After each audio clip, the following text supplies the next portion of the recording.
नमस्कार दोस्तों।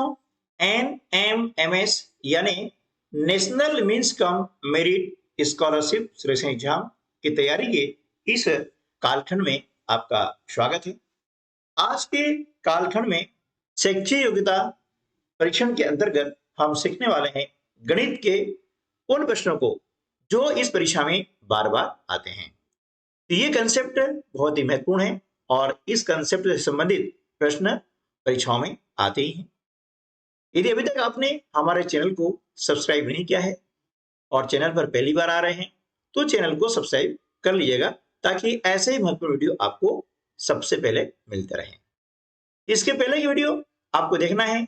एनिमे से संबंधित जितने भी विषय के वीडियो हैं वे आपको इस वीडियो के डिस्क्रिप्शन बॉक्स में मिल जाएंगे।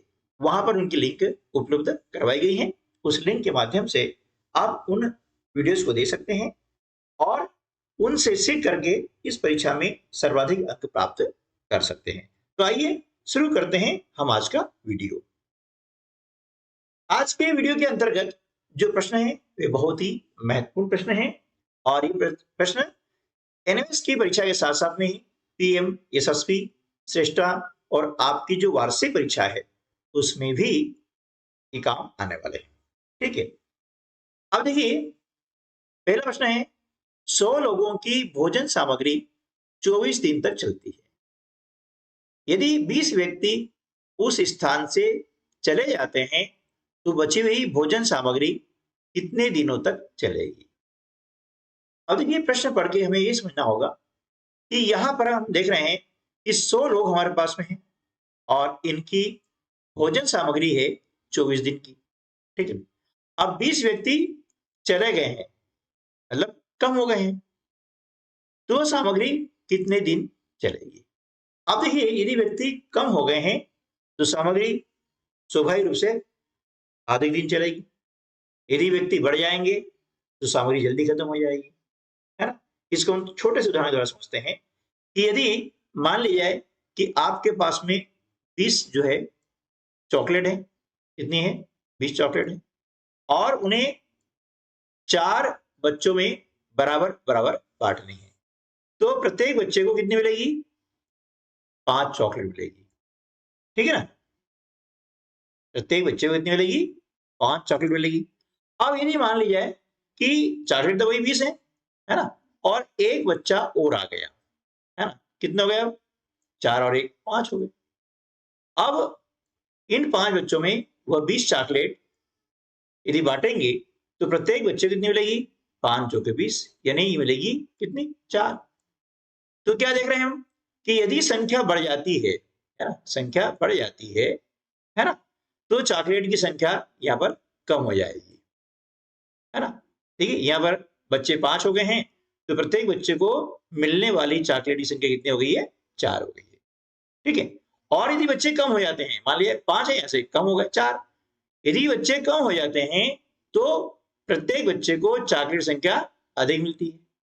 ठीक है ना, तो इस प्रकार का जो विचरण होता है कि जब एक का मान बढ़ रहा है ना, और दूसरे का मान कम हो रहा है, या एक का मान कम हो रहा है और दूसरे का मान बढ़ रहा है, तो इस प्रकार का जो विचरण होता है उसे हम बोलते हैं व्युत क्रमानुपाती विचरण। क्या बोलते हैं, व्युत क्रमानुपाती विचरण। ठीक है ना, इसका नाम हमें याद होना चाहिए। ये कहलाएगा व्युत क्रमानुपाती विचरण कहलाता है। इसे हम प्रतिलोम समानुपात भी कहते हैं। क्या बोलते हैं, प्रतिलोम समानुपात। ठीक है, अब समझ आ गया ना। एक स्थिति और बनती है वो हम अगले प्रश्नों में समझेंगे। तो यहां पर समझ लीजिएगा कि 100 लोग हैं और उनके लिए सामग्री है हमारे पास में 24 दिन की। 20 व्यक्ति चले गए हैं मतलब कम हो गए हैं तो सामग्री स्वाभाविक रूप से अधिक दिन चलेगी। ठीक है, अब कितने दिन चलेगी वो हमें निकालना है। तो देखिए इस प्रश्न को हल करने का बहुत ही आसान तरीका है कि पहले वाक्य में आपको 2 चीजें मिल रही हैं। यहां मिल रहे हैं व्यक्ति और दिन।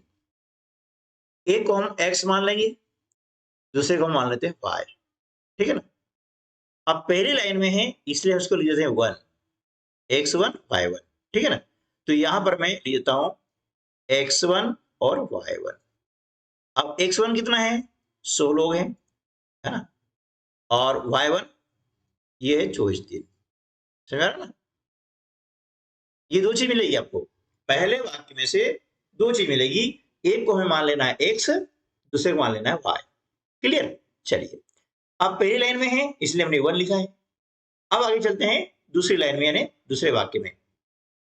यदि व्यक्ति, अब देखिए यहाँ व्यक्ति थे, इसको x माना है तो ये भी x रहेगा, ये ध्यान रखिएगा, है ना।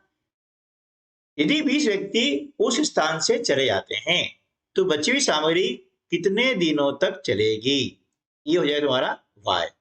अब चूंकि दूसरा वाक्य है, लाइन दूसरी है, इसलिए हमने लिख दिया है x2 और ये y2। समझ में आ रहा ना, यहाँ लिख देंगे हम x2 और यहाँ लिख देंगे हम y2। क्लियर, ठीक है ना। अब दो में से एक दिया जाएगा और एक हमको ज्ञात करना है। अब ध्यान रखिए, इसमें गलती नहीं करना है, 20 होती है, यहाँ लिख देना है 100 थे, इसमें से 20 चले गए हैं। चले गए मतलब कम हो गए हैं, 100 में से 20 कम कर देंगे तो कितने बचेंगे, 80। यानी अब जो सामग्री है वह 80 लोगों के लिए है ना। अब कितने दिन चलेगी ये हमें ज्ञात करना है। मान लिया हमने n दिन चलेगी, ठीक है ना, समझ गए। अब हम देख रहे हैं कि यदि आदमी कम हो रहे हैं तो स्वाभाविक रूप से सामग्री अधिक दिन चलेगी, है ना। आदमी बढ़ जाएंगे, जिसे हम देखा है उदाहरण में, आदमी बढ़ गए हैं तो सामग्री कम हो गई है। तो इस प्रकार का जो विचरण होता है यह कहलाता है व्युत्क्रमानुपाती विचरण या प्रतिलोम समानुपात। ऐसे स्थिति में क्या करेंगे, x1 बटे x2 लिखते हैं हम, है ना, x1 बटे x2 बराबर यहाँ क्या जाएगा, यहाँ व्युत का मतलब होता है रेसिप्रोकल, मतलब उल्टा, तो यहाँ लिख दें हम y2 बटे y1, यानी इसको हम उल्टा कर देंगे, है ना, इसको क्या करें हम उल्टा कर देंगे। ठीक है, अब इनका मान रख दिया बनने, इसको पूरा हल नहीं करना है, समझने के लिए बता रहा हूं मैं। जब आप समझ जाएंगे इसको डायरेक्ट हल आसानी से कर पाएंगे। अगले प्रश्न देखते हैं। अब y2 n है बटे y1 24 है। अब हम करते हैं इसका तिर्यक गुणा, यानी त्रिशा गुणा, 80 में n का गुणा करते हैं, यह आता है 80n बराबर 100 का गुणा करेंगे हम 24 में, 100 गुणा 24। अब गुणा करने आवश्यकता नहीं है तो बाद में कट जाएगा। अब n बराबर क्या हो जाएगा, 100 गुणा 24, है ना, बटे, क्योंकि n और 80 आपस में गुणा की क्रिया कर रहे हैं, इनका जब पक्षांतर करते हैं तो गुणा से भाग हो जाता है, ये बटे 80 आ गया। अब इस शून्य से इस शून्य काट दिया, 8 एकम 8 और 8 दिया 24 हो गया। ठीक है, क्या बचा, 10 गुणा 3, तो 10 दिया 30, यानी 30 दिन वो सामग्री चलेगी, है ना। 80 व्यक्तियों के लिए वो बची सामग्री 30 दिन चलेगी। ठीक है, तो 30 कहाँ है, ऑप्शन ए में है, इसलिए ऑप्शन ए जो है इस प्रश्न का सही उत्तर हो जाएगा। क्लियर। चलिए अगला प्रश्न है, एक स्काउट कैंप में 300 कैडेट्स के लिए 42 दिनों की भोजन सामग्री उपलब्ध है। यदि 50 कैडेट्स इनमें और शामिल हो जाते हैं, और शामिल हो गए मतलब संख्या बढ़ गई, चले जाते हैं संख्या कम हो जाती है, ये ध्यान रखना है। तो भोजन सामग्री कितने दिन चलेगी। अब देखिए क्या करते हैं, इसको हमने मान लिया x1। अब बताया मैंने कि पहले वाक्य में दो चीज मिलेगी, 300 कैडेट्स मिल गए और मिल गया हमको 42 दिन, ये x1 हो गया, ये हो गया y1, ये क्या हो गया y1, क्योंकि पहला x है दूसरा y है। अब दूसरे वाक्य मिलेगा हमको x2, कैडेट्स हमने x माना है, ये हो जाएगा x2, और भोजन सामग्री कितने दिन चलेगी, यहाँ दिन है तो यहाँ भी दिन आ जाएगा, ये हो जाएगा y2, है ना।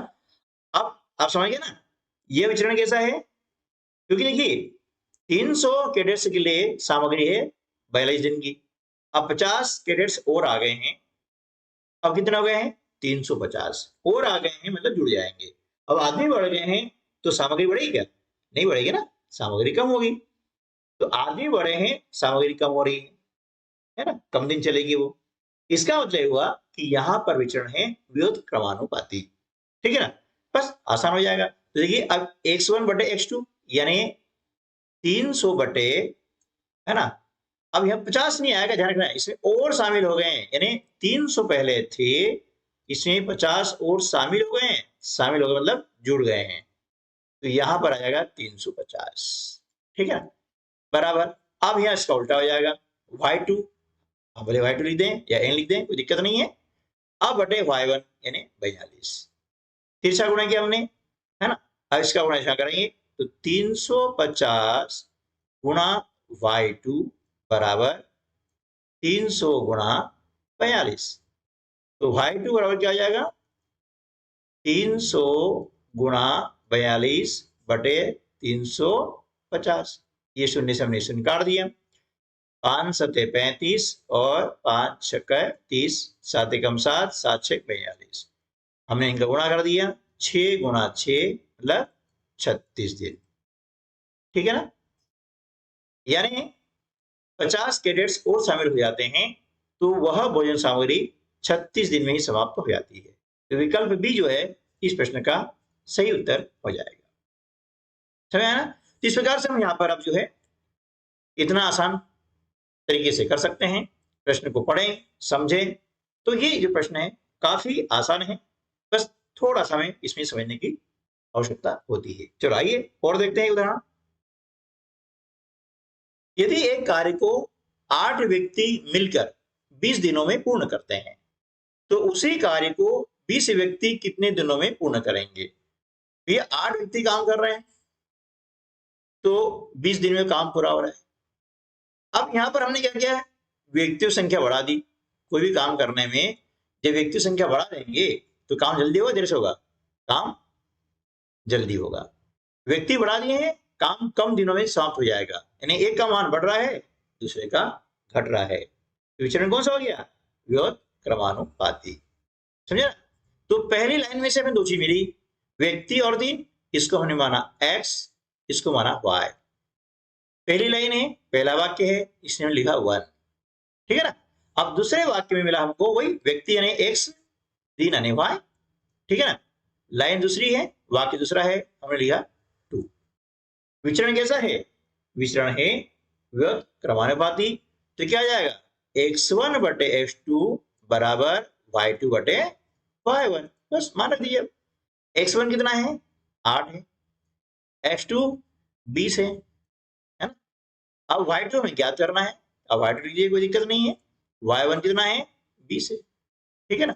अब हमने किया तिरे गुणा, यानी 20 का गुणा करेंगे y2 में और यहां पर इसका 8 गुणा करेंगे 20 में, 8 गुणा 20। तो y2 बराबर क्या हो जाएगा 8 गुणा 20 बटे 20, 20 से 20 कैंसिल हो गया, अब बचा y2 बराबर 8 दिन, यानी 20 व्यक्ति उस कार्य को 8 दिन में पूर्ण कर सकते हैं।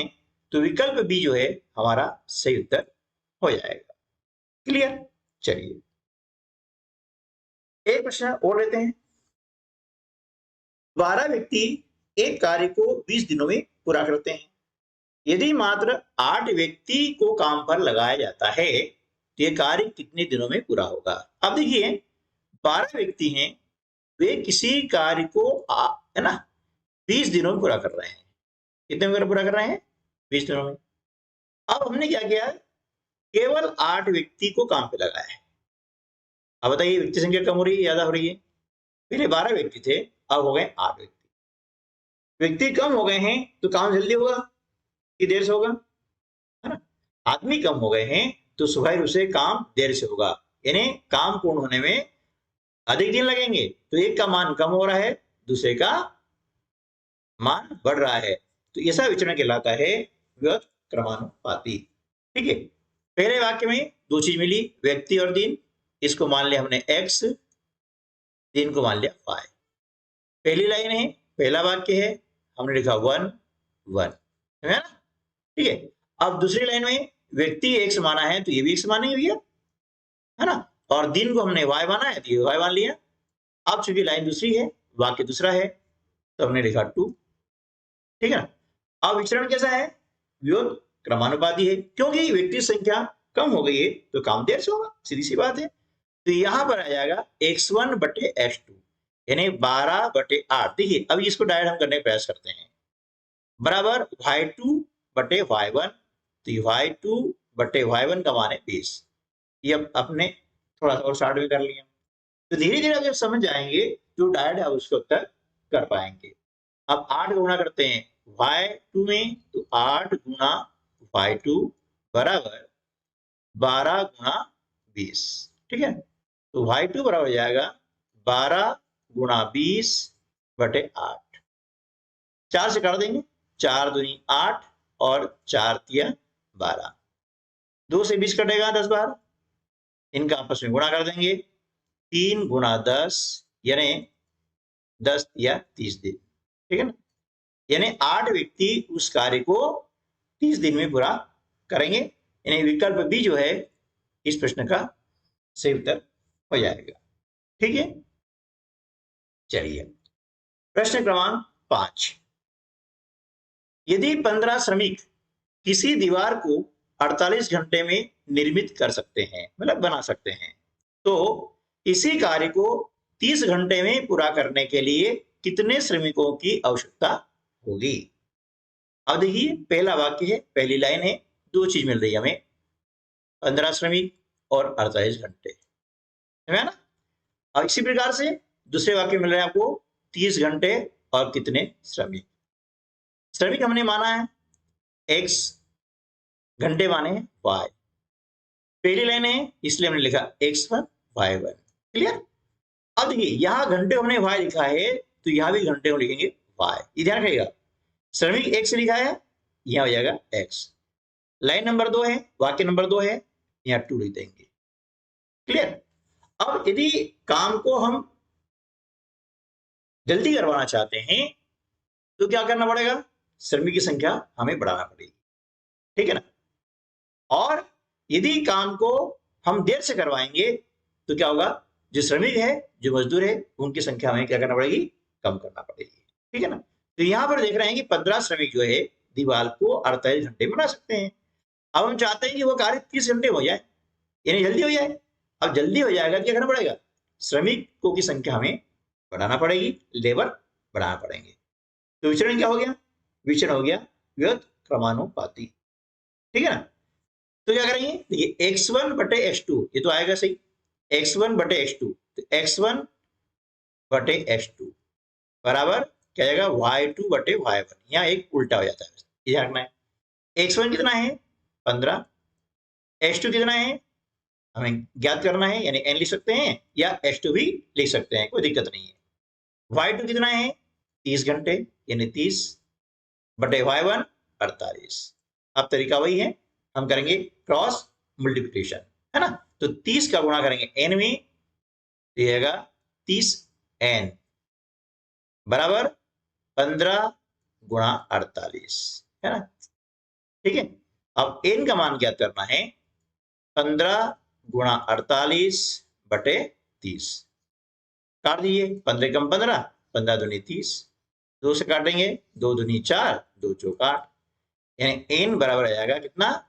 24 श्रमिक, है ना। यदि हम कार्य को 30 घंटे पूरा करवाना चाहते हैं तो हमें क्या करना होगा?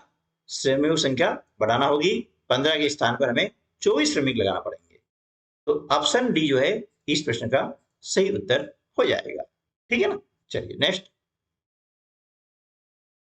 यदि 6 दर्जन अंडों का मूल्य 108 रुपए है तो 108 अंडों का मूल्य कितना होगा?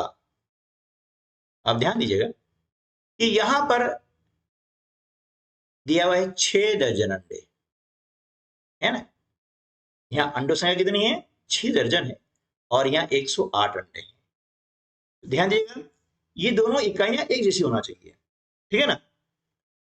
और मूल्य कितना है? 108 है, और यहां मूल्य कितना होगा हमें ज्ञात करना है। ठीक है ना, मूल्य हमें ज्ञात करना है। यहां पर भी हम देख रहे हैं कि 6 दर्जन, यानी देखिए 1 दर्जन में कितनी वस्तु होती हैं? 12, है ना। तो 1 दर्जन अंडे दिए हैं तो ये हो गए 12 अंडे हो गए। तो 6 दर्जन में कितने हो जाएंगे? 1 से अनेक होंगे, करेंगे गुणा करेंगे, तो 6 दर्जन में कितने हो जाएंगे? तो 12 में आप 6 का गुणा कर दीजिएगा, तो 12 6 72 अंडे। इसका अर्थ ये हुआ कि यहाँ 6 दर्जन के स्थान पर हमें लिखना होगा 72 अंडे। ये ध्यान रखिएगा। ये क्या हो गया? x1 और ये हो गया आपका y1। यहाँ हो गया H2, है ना, क्या हो गया ये H2, और मूल्य निकालना ये हो गया Y2। अब देखिए कि यदि 72 अंडे हैं तो उनका मूल्य कितना है, 108 है ना। 72 अंडे हैं, उनका मूल्य कितना हो गया, 108 हो गया। तो 108 अंडों मूल्य कितना होगा। अब यहाँ देखिए कि अंडों की संख्या बढ़ रही है, अंडों की संख्या बढ़ रही है, तो स्वाभाविक रूप से मूल्य बढ़ेगा घटेगा, है ना। जब अंडों की संख्या बढ़ रही है तो उसका मूल्य भी बढ़ेगा। जब दोनों चीजें एक साथ बढ़ती हैं या एक साथ कम होती हैं तो वहां पर होता है अनुक्रमानुपाती विचरण। क्या होता है, अनुक्रमानुपाती विचरण, यानी सीधा समानुपात। ठीक है, इसमें दोनों चीज या तो बढ़ेगी या घटेगी। जैसे हम जा रहे हैं बस में, यदि एक यात्री का किराया 200 रुपया है ना, तो 4 यात्री का कितना हो जाएगा, 4 दूनी 800। क्योंकि यात्री बढ़ रहे हैं तो किराया भी बढ़ेगा, और 4 के स्थान पर भी 2 आदमी जा रहे हैं तो किराया कितना हो जाएगा, 400 हो जाएगा। यानी आदमी कम हो रहे हैं तो किराया भी कम हो रहा है ना। एक चीज कम हो रही है दूसरी कम हो रही है, एक चीज बढ़ रही है दूसरी बढ़ रही है।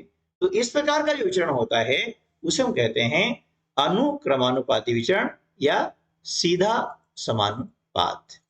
ठीक है ना, क्या बोलेंगे हम, सीधा समानुपात। अब इसके प्रश्नों को कैसे हल करेंगे वो ध्यान दीजिएगा। तरीका वही है, x1 बटे x2 बराबर y1 बटे y2। ध्यान दीजिएगा, इसको उल्टा नहीं करना है। विविध क्रमानुपाती में क्या होता है, यह y2 बटे y1 होता है, और ये सीधा है ना, इसलिए सीधा लिख दिया हमने, x1 बटे x2 बराबर y1 बटे y2, बस। बाकी तरीका वही है।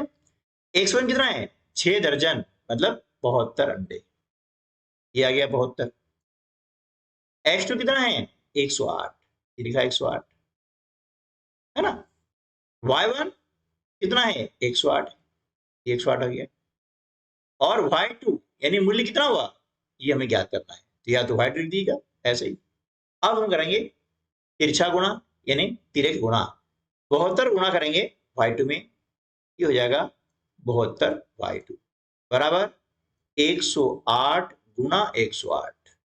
ठीक है ना, तो y2 बराबर हो जाएगा 108 गुणा 108 बटे 72। अब देखिए दोनों संख्याएं 12 से कट रही है, तो 12 6 72, है ना, और 12 9 108। ठीक है ना, 3 से कटेगी, 3 दूनी 6, 3 तिया 9। अब 108 2 से कट जाएगा, 2 पंजे 10 और 2 चौके 8, बचा कितना, 54 गुणा 3, है ना, 54 गुणा 3। अब 54 में हम 3 का गुणा कर देंगे, 3 चौके 12 के 2, हासिल का 1, 15 और 1 16, यानी 162 रुपए। ऑप्शन सी जो है इस प्रश्न का सही उत्तर होगा। ठीक है, तो ये हो गया अनुक्रमानुपाती विचरण। इसमें क्या करना है, बस ध्यान देना है कि यहाँ y1 बटे y2 आएगा, और व्यक्त क्रमानुपाती में y2 बटे y1 आता है। बस इतना आपको ध्यान देना है। और प्रश्न को पढ़ देख रहे हमने, जब एक का मान बढ़ रहा है तो उसी अनुपात में दूसरे का मान बढ़ जाता है। यदि एक का मान कम हो रहा है तो दूसरे का भी मान उसी अनुपात में कम हो जाएगा, है ना। तो ऐसा विचरण कहलाएगा अनुक्रमानुपाती विचरण। ठीक है ना, चलिए अब यह प्रश्न आपके होमवर्क के लिए है, इसको पढ़ें समझें और इसका जो आंसर है उसे आप कमेंट्स में लिखें। आज की वीडियो में बस इतना ही, मिलते हैं अगले वीडियो में, तब तक के लिए नमस्कार, जय हिंद।